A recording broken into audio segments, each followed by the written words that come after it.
Hello and welcome to UFO Video Addicts. Let me give you a quick preview of what I got coming up in this video. The first is an old video from 2011. Just recently came across this, but it's NASA footage from the space shuttle. Shows a huge fleet of UFOs over Earth. Have this other video of a strange alien on a rooftop. Yeah, this is one of those videos where I'm not too sure if this is real or if this is some kind of editing job. This is just a interesting video of a UFO over Ontario. Have this article here about crew members the day UFO was spotted over Kakura. This is from New Zealand, but we have a video here where some UFO activity was going on over a flight path. A news crew decided to ride on the plane, and they end up filming some UFOs. This photo I came across on my Facebook page. Yeah, I don't know. I've been looking at this. It kind of hit me. I mean, I want to say it's fake, but I don't know. I don't know. This is one of the documents from the CIA that the CIA released, but it's a story about some Russian soldiers who were turned into stone by some aliens that they shot down. But anyways, we'll take a look at that. This is an article about government contractor briefs the DOD on off-road vehicles not made on this earth. And if you look at the date here, this came out in 2020, July 25th. You know, so this notion that, 180 days, the rest of the world, we're going to say aliens are finally real. No, it's disclosure has been happening for a long time. And last is this statement by the president. Someone in the comments pointed this out to me, and I thought it was very interesting based on one of the other videos that I released where some NOAA employees were going to, or did release a statement on Reddit that they know that there are aquatic humanoids underwater that they've encountered many, many times. And this has something to do with giving NOAA workers the ability to go around their supervisors and to report any anomalies. So, I don't know what to read into this, but we'll take a look at that too. So let's see. Let me go to this first video here. Again, this is from 2011. This has been out since 2011. So any of these people who are like, in 180 days, all this stuff is going to finally be real.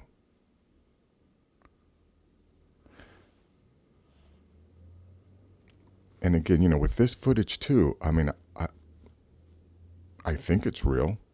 It feels real. I don't see any reason to believe that this is fake or this is some kind of editing job. And Columbia, Huntsville for Scott. If you haven't adjusted the 35 millimeter intervalometer yet, you could adjust that to 2 seconds. If you've already passed that step, that's no problem, and you can proceed. And if anyone tries to tell you that these are ice particles or anything like that, just tell them they're stupid, okay? Or just ignore them. This is, I don't know what's going on here, but this isn't ice particles. These are some type of vehicles that are traveling in space. Look at the ones that are moving at different speeds. Look at the different sizes, going in different directions. Yes, we as individuals need to stop giving credence to people who expect us to perform mental gymnastics in order to disprove these things. Anyways, let me go on to this next video here. Yeah, this is another video. I'm not too sure. Let me just go from the beginning. I'm going to take a chance with this video. I think this guy must have heard something.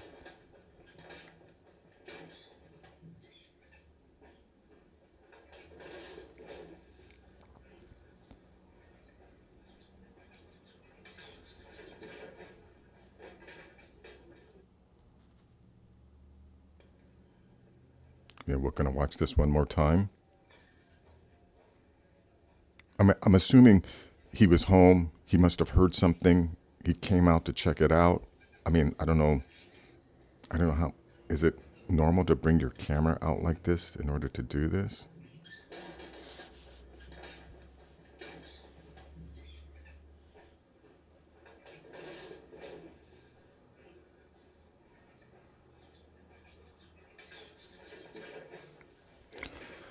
Yeah, I don't know about this one.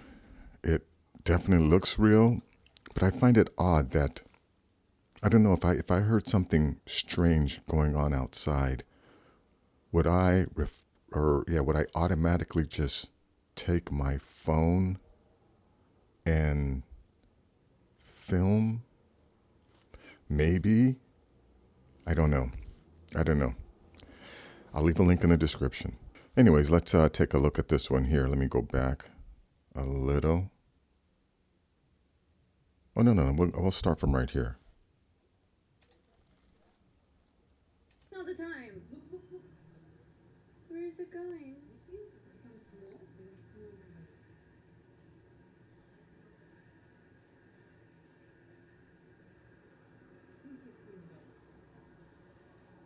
And it goes away.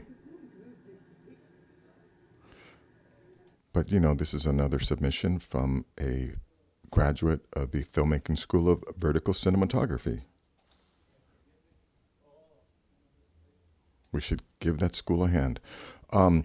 This video, or this page here, crew members, the day UFO was spotted over Kakura, 40 years on. I think this is New Zealand. It was New Year's Day, 1979, when the world awoke to the news that strange lights had been spotted by 6 people on a plane off the New Zealand's South Island.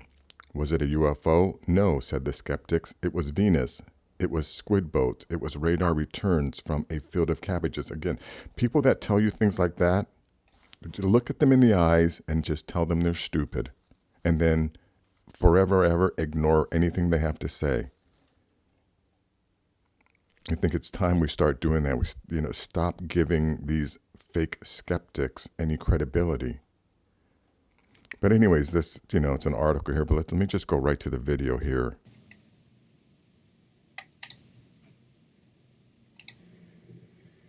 It's not that friendly.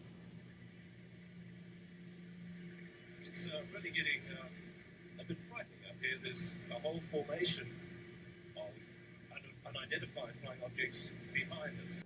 Did you hear what he just said? There's a whole formation of unidentified flying objects right behind us. Now, this was a news crew that there were reports of UFO activity on this flight path. So the news crew got on the planes and to do a report on these sightings, and then they are surrounded by a fleet of UFOs. Now ask yourself, right? Does it make sense that these UFOs came from another planet, another galaxy, another dimension, or from the future?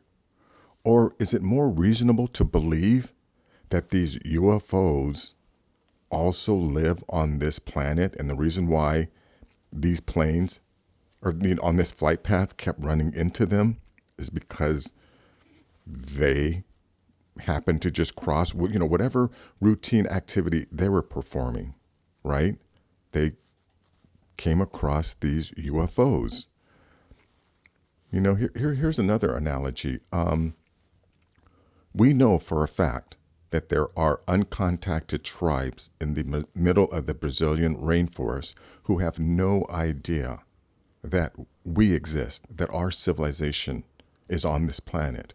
I mean, there are people who are essentially still living in prehistoric times on this planet, right alongside us. Now imagine 2 of these tribes people are sitting or standing in the jungle. They look up in the sky and they see one of our planes slowly moving across the sky. And one of the tribesmen tells the other tribesmen, that thing is from a different planet. I mean, wouldn't, right, and from our perspective, both of those people would be idiots, right? First of all, the one guy saying that that plane is from another planet is an idiot. And then the other guy, for believing him, would also be an idiot. So I think it's the same for us.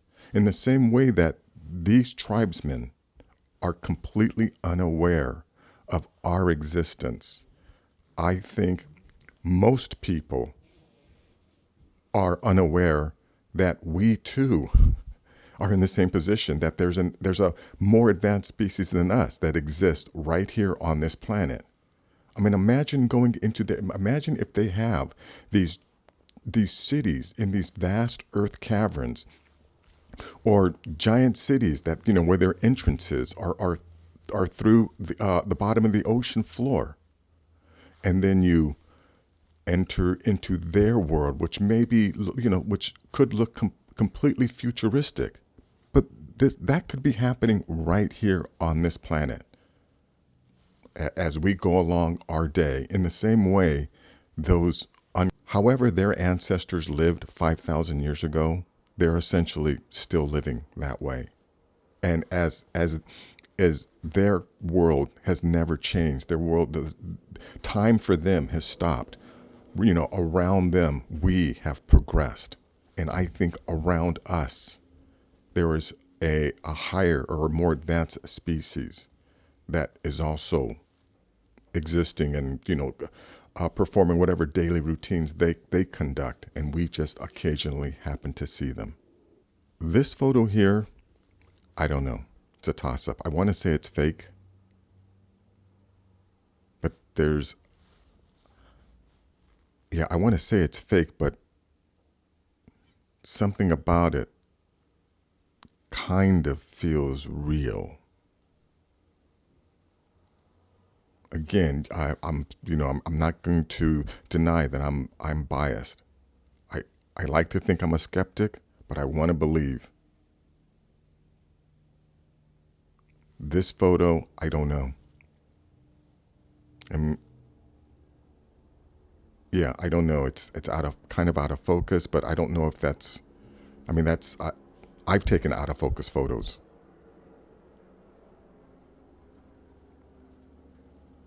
So something like this, if you open the door, again, and this is another one of those photos. Why does the person have the camera ready to photo unless they were expecting to see this?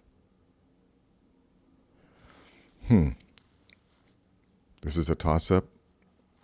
I'll put the link in the description, and you can decide for yourself. This is one of the documents that came out of the CIA release, but I want to give it a read. So here, so you can, I'm gonna give this a read. Subject: paper reports alleged evidence on mishap involving UFO. Source: Kiev Holo, Ukraine. This has happened in March 27th of 93. Reprint from the newspaper. Oh, you know what? I never paid attention to that before. This is just from a newspaper. That's interesting. But anyways, let's read this. After Mikhail Gorbachev dissolved in 1991 the KGB, Top Secret Intelligence Administration, a lot of material from that department found their way abroad, in particular to the CIA. As reported by the authoritative magazine Canadian Weekly World News, U.S. intelligence obtained a 250-page file on the attack by a UFO on a military unit in Siberia. The file contains not only many documentary photographs and drawings, but also testimonies by actual participants in the events. One of the CIA representatives referred to this case as a horrific picture of revenge on the part of extraterrestrial creatures, a picture that makes one's blood freeze. According to the KGB materials, a quiet, low-flying spaceship in the shape of a saucer appeared above a military unit that was conducting routine training maneuvers. For unknown reasons, somebody unexpectedly launched a surface-to-air missile and hit the UFO. It fell to earth not far away, and 5 short humanoids with large heads and large black eyes emerged from it. It is stated in the testimonies by the 2 soldiers who remained alive that, after freeing themselves from the debris, the aliens came close together and then merged into a single object that acquired a spherical shape. That object began to buzz and hiss sharply and then became brilliant white. In a few seconds, the sphere grew much bigger and exploded by flaring up with an extremely bright light. At that very instant, 23 soldiers who had watched the phenomenon turned into stone poles. Only 2 soldiers who stood in the shade and were less exposed to the luminous explosion survived. The KGB report goes on to say that the remains of the UFO and the petrified soldiers were transferred to a secret scientific research institution near Moscow. Specialists assume that a source of energy that is still unknown to Earthlings instantly changed the structure of the soldiers' living organism, having transformed it into a substance whose molecular composition is no different from that of limestone. A CIA representative stated, "If the KGB file corresponds to reality, this is an extremely menacing case. The aliens possess such weapons and technology that go beyond all our assumptions. They can stand up for themselves if attacked." So that's the end. Again, you know what? When I first got this, I never paid attention to this reprint from the newspaper. Turn a pill. So what does that mean? Does that mean that just, some reporter wrote this? Yeah, because this document is merely a report, a reprint from a newspaper. I mean, is this like a National Enquirer newspaper? Ternopil Vercherny. I don't think I'm saying that right. But anyways, yeah. Again, I just realized that was there. I never, ever paid attention to that before.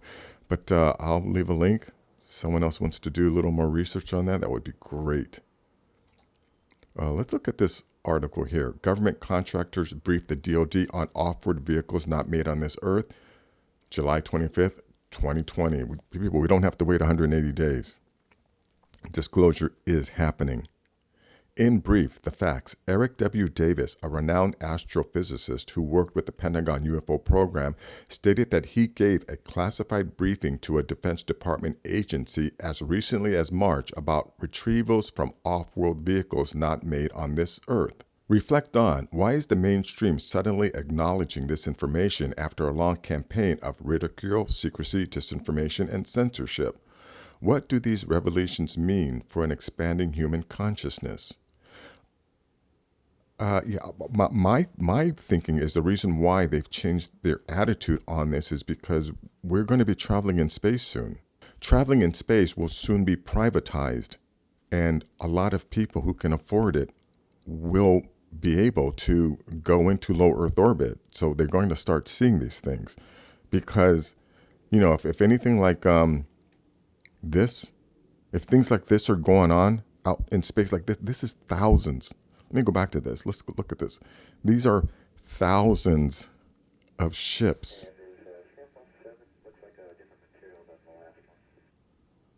Right? This is going on above our heads.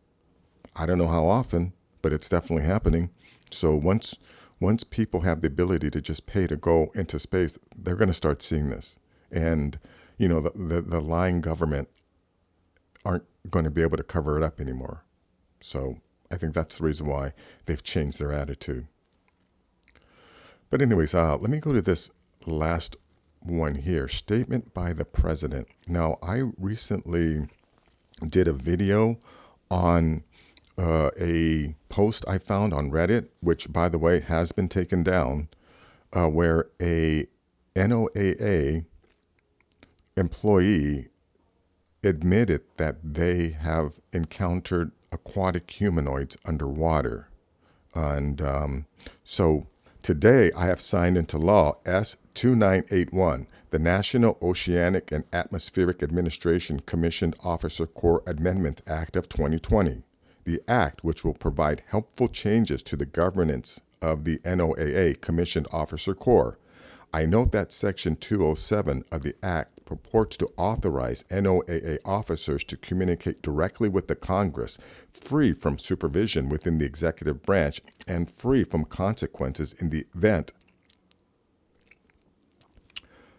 free from supervision within the executive branch and free from consequences in the event they make unauthorized disclosures such as classified or confidential information related to an ongoing investigation.